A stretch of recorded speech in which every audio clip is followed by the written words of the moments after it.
காதை 2ஆம் நூற்றாண்டைச் சேர்ந்ததாக கருதப்படும் சிலப்பதிகாரம் இன்றும் தமிழ் கற்றோர் நெஞ்சில் பெருமிதத்தோடு வாழ்கிறது. இது தமிழில் எழுதப்பட்ட 50 காப்பியங்களுள் ஒன்று. ஏனைய நூல்கள் அரசனையோ தெய்வங்களையோ பாட்டுடை தலைவனாக கொண்டிருக்க, சிலப்பதிகாரம் கோவலன் கண்ணகி என்ற குடிமக்களை பாட்டுடை தலைவர்களாக கொண்டதால் இதனை குடிமக்கள் காப்பியம் என்றும் கூறுவர். இந்த காப்பியத்தின் 3 காண்டங்களும் முறையே சோழ, பாண்டிய, சேர நாடு ஆகிய தமிழகத்தின் பண்டைய அரசுகளை அடிப்படையாக கொண்டது. அன்றைய தமிழகத்தின் பெருமை மிகு வாழ்வை அறிந்து கொள்ளவும் உதவுகிறது. சோழ நாட்டின் காவிரி பூம்பட்டினத்து பெருவணிகன் மாசாத்துவானின் மகன் கோவலன், மாநாயக்கனின் மகள் கண்ணகி. இவ்விருவரும் மனையறம் பூண்டு இன்புற்று வாழ்ந்தனர். கோவலன் தான் இழந்த செல்வத்தை ஈட்ட வணிகம் செய்த பொருட்டு கண்ணகியுடன் மதுரைக்கு சென்றான். வணிக முதலீட்டுக்காக கண்ணகியின் காற்றிலம்பு ஒன்றினை விற்று வர மதுரை நகர கடைவீதிக்கு சென்றான். விலை மதிப்பற்ற காற்றிலம்பு ஒன்றை கோவலன் விற்க வந்ததை பாண்டிய மன்னனின் பொற்கொள்ளன் அறிந்தான். பாண்டிமாதேவியின் காற்றிலம்பை களவாடிய அந்த பொற்கொள்ளன் பொய்யான பழியை கோவலன் மேல் சுமத்தினான். பாண்டிய மன்னன் ஆராயாமல் சினந்து கல்வனை கொன்று சிலம்பை கொணர்க என்று ஆணையிட்டான். கோவலன் கொலை செய்யப்பட்ட செய்தியை அறிந்த கண்ணகி அதிர்ச்சியுற்றாள். கணவன் கொலைக்களத்திலே வீழ்ந்து கிடக்கும் கோரத்தை கண்டாள். அடங்கா சினம் கொண்ட கண்ணகி குருதி பீரிடும் மகிழாசுரனினுடைய பிடர்தலை பீடத்தின் மேல் நின்ற கொற்றவையோ பிடாரியோ பத்ரகாளியோ அன்றி தாருகன் என்ற அசுரனின் அகன்ற மார்பை பிளந்த துர்க்கையோ எனும்படி தன் மற்றொரு காற்றிலம்பை கையில் ஏந்தி பாண்டிய மன்னன் நெடுஞ்செழியனின் அரண்மனை வாயிலில் வந்து நிற்கிறாள். இனி தன்னானே வாழிய, பஞ்சவனே வாழிய, பார் போற்றும் அரசனே வாழிய, நீதி வருவா பாண்டியனே வாழிய. பெண்ணே, யார் நீ? அறநெறி தவறிய மன்னனே, பெண்ணொருத்தி ஒற்றை சிலமுடன் நீதி கேட்டு வாயிலில் வந்து நிற்கிறாள் என்று உன் மன்னனிடம் சொல். போ. சரி, இங்கேயே நில்லுங்கள். நான் அரசரிடம் சென்று அனுமதி பெற்று வருகிறேன். மன்னவருக்கு வணக்கம். காளியின் வடிவம் கொண்டவளாய், கண்களில் கோபத்தை உடையவளாய், கணவனை இழந்தவளாம், கையில் ஒற்றை சிலம்பை ஏந்தி கோபத்துடன் தங்களை காண பெண்ணொருத்தி வந்திருக்கிறாள். சரி, வரச் சொல். தருமண்ணா, அப்படியே ஆகட்டும்.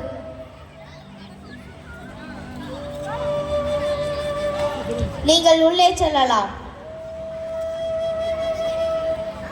நீரொழுகும் கண்களுடன் என் முன் வந்து நிற்கும் பெண்ணே, நீ யார்? நீதி தவறிய மன்னனே, நான் யார் என்று சொல்கிறேன் கேள். தேரா மன்னா, செப்புவது உடையேன். எல்லரு சிறப்பின் நிமையவர் வியப்ப, உள்ளூரு புன்கண் தீர்த்தோ நன்றி. வாயில் கடைமணி நடுநா நடுங்க, ஆவின் கடைமணி உகுநீர் நெஞ்சு சுட, தான் தன் அரும்பெரும் புதல்வனை ஆழியின் மடித்தோன் பெரும் பெயர் புகார் என்பதியே. அவ்வூர் ஏசா சிறப்பின் இசை விளங்கும் பெருங்குடி மாசாத்து வணிகனின் மகனேயாகி வாழ்தல் வேண்டி ஊழ்வினை துறப்ப சூழ்கலல் மன்னா, நின் நகர் புகுந்து என் கார் சிலம்பு பகர்தல் வேண்டி நின்பார் கொலைகளப்பட்ட கோவலனின் மனைவி கண்ணகி என்பதன் பெயர்.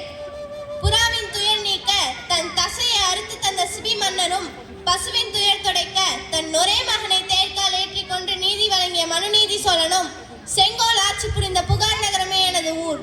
அந்நகரின் மாசாத்து வணிகனின் மகன் என் கணவன் கோவலன். முத்து விளைகின்ற முக்கடல் சுந்த இத்தென்னகத்தின் மும்முரசு கொட்டி முச்சங்கம் மரத்து முத்தமிழை காப்பாற்றும் மூவேந்தர் பரம்பரையினை அழிக்க வந்த அரசனே. என்ன பிதற்றுகிறாய் பெண்ணே? இது அரசவை என்பதை மறந்து விடாதே. கவனமாக பேசு. இதுவா அரசவை? உனது நாட்டில் ஏது நீதி மன்னா? நல்லான் வகுத்ததா நீதி? அல்ல அல்ல, வல்லான் வகுத்ததல்லவோ நீதி. கொலு மண்டபத்தில் விசாரிக்க வேண்டிய வழக்கு கோவில் மண்டபத்தோடு முடிந்து விட்டது. குற்றவாளியின் மறுப்புகளுக்கு மதிப்பு தராமல் கொலைவாளின் வேலை அவ்வளவு அவசரமாக நடைபெறுமோ? இதற்கு பெயரா நீதி? இதற்கு பெயரா நியாயம்? இதற்கு பெயரா அரசு? உனக்கு பெயரா அரங்காக்கும் மன்னர்? போதும் பெண்ணே, போதும். நீ வந்ததற்கான காரணத்தை மட்டும் கூறு. ஆன்றோர்களே, சான்றோர்களே, நீங்கள் கூறுங்கள் தீர்ப்பு. நல்ல தீர்ப்பு கூறுங்கள். கோபிரந்தேவியின் சிலம்பை கோவலன் திருடினான் என்பது குற்றச்சாட்டு. அதற்கு மரண தண்டனை. இது ஆராயாமல் அளித்த தீர்ப்பு. அதற்கு மன்னன் பொறுப்பு. இது என் வழக்கு. பெண்ணே, கல்வனை கொல்வது குற்றம் ஆகாது. அது அரச நீதியே. அதைத்தானே நம் மன்னரும் செய்தார். பெண்ணே, அமைச்சர் கூறுவதும் சரிதானே. அதில் என்ன உனக்கு சந்தேகம்?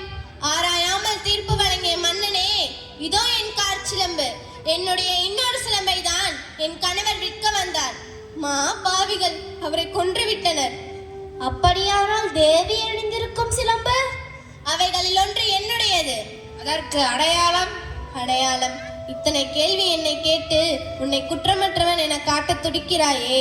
ஒரு கேள்வி நேருக்கு நேர் என் அத்தானை கேட்டிருந்தால் நீதி வலுவ நெடுஞ்சலேன் என்ற பெயர் உனக்கு நினைத்திருக்குமே. என் அத்தானின் உயிரும் தங்கி இருக்குமே. அரசனே, என் கார் சிலம்பு மாணிக்க பரல்களையுடையது. என்ன, என் மன்னனையே சோதிப்பதா? அமைச்சர்களே, அமருங்கள் அமருங்கள். நல்லது பெண்ணே. பாண்டிமாதேவியின் சிலம்பு முத்து பரல்களால் ஆனது. தேவி, அச்சிலம்பை கொடு. இதோ பார்த்தாயா பெண்ணே, கொற்கை முத்துக்களை. சரி, மற்றொரு சிலம்பு? தேவி, மற்றொரு சிலம்பையும் கொடு. இதோ பார். என்ன, மாணிக்கங்களா? மாணிக்க மணிகள் அல்ல மன்னா, இரத்த துளிகள். தர்மத்தின் கண்கள் வடிக்கின்ற இரத்த துளிகள். அவையோரே, இன்னும் சந்தேகம் இருந்தால் இதோ என் கார் சிலம்பு, இதையும் பாருங்கள். ஐயோ, வளையாத செங்கோல் வளைந்ததோ, பாண்டிய மன்னனின் நீதி அழிந்ததோ, பாண்டியனுக்கு பழி ஏற்பட்டதோ, ஆர் போற்றும் பாண்டிய நாடு இப்பாதக செயலால் இருந்ததோ. சான்றோர்களே, அமைச்சர்களே, இதற்கென்ன பதில்? தலை தொங்கி விட்டதா? வாய் அடங்கி விட்டதா? இந்த நாடே சிரிக்கின்றது மன்னா. நீ தலை குனிந்ததை பார்த்து தமிழ் மறைநூல் திருக்குறள் உன்னை கேலி பேசுகிறது. நீ நீதி தவறிய செய்தி கேட்டு ஆணை சேனை ஆயிரம் எதிர்த்து வந்தாலும் அண்ணாந்து படை நடத்தும் உன் வீரம் எங்கே? கம்பீரம் எங்கே? எங்கே மன்னா? உனக்கு வெண் கொற்ற கொடையும் மணிமுடியும் எதற்காக? எதற்காக? அழு, என்னை காலமெல்லாம் அழ வைத்த காவலனே, நன்றாக அழு. என் கணவனை துடிக்க துடிக்க கொன்ற பாவி, அழு அழு.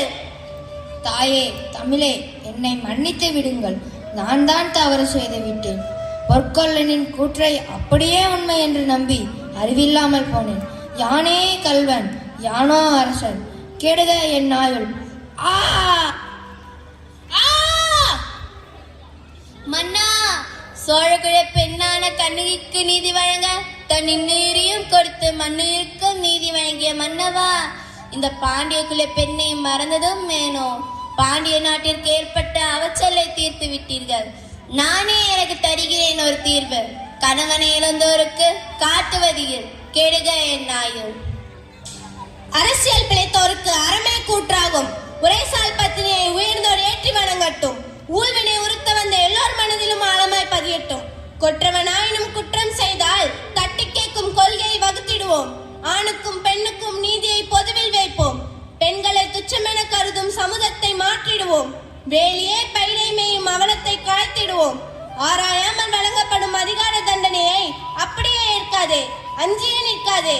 உனக்கான நீதியை நிலைநாட்டு பெண்ணே. நீ பூ தொடுப்பவள் அல்ல. தேவையெனில் புயல் நீ, பூகம்பம் நீ. என் மனம் பற்றி எறிவது போல் இந்த மதுரை மாநகரமே பட்டையட்டும்.